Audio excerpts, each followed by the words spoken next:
Hey guys, it's Jason from the Escape Room Guys. I'm here with Tim, the owner and operator of 303 Escape out in Denver, Colorado. We just got finished doing the Homicide Hotel, and that was our first escape room in a couple of months, and that was really good. But we're here for another episode of Interview with the Escape Room Guys, so I'm just going to get right into it. How long has this place been open, and what can you tell us about the rooms? So I've been open a little bit over 4 months, and right now I only have the one room. The theme of the whole place is the Homicide Hotel. So the experience begins when you walk in the lobby, and the first chapter is room 303.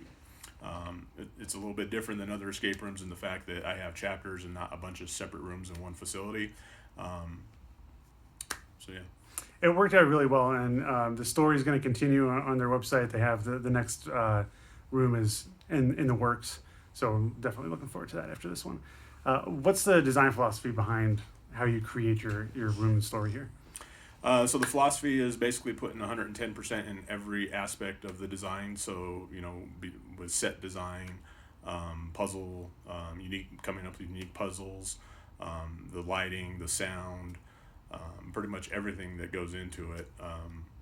Making sure it's all part of the theme, and there's nothing that really kind of takes you out of the immersion.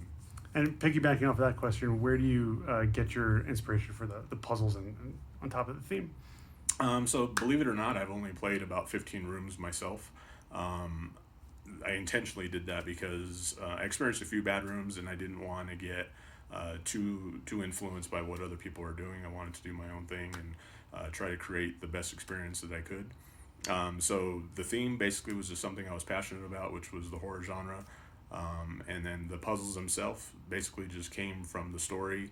Um, the story itself influenced them, and pretty much I just imagined what would be in this world. So. Do you want to tell us a little bit about the second chapter?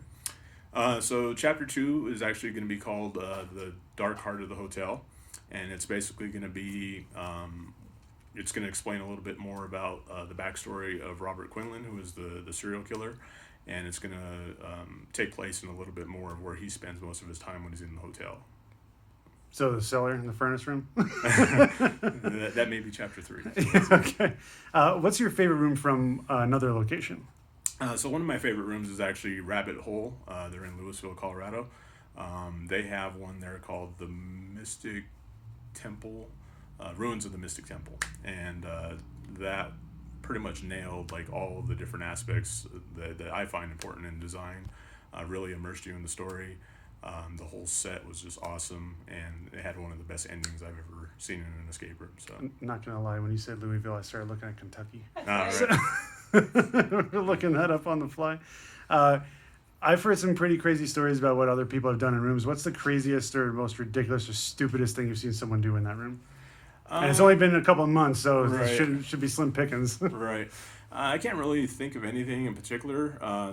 The main thing that kind of lights are flickering here. It's kind It's of quite haunted. weird. So the main thing that kind of caught me off guard as a designer, I expected people to interact with things in a certain way, and just as the game master as well, just watching people how they interact with things and the solutions they come up with, that I never would have thought somebody would do that, but you actually see people doing, in a few different groups trying things that it's like, oh, okay, well, I guess that does make sense, but wasn't really in the intent of the puzzle. So, I've heard some horror stories.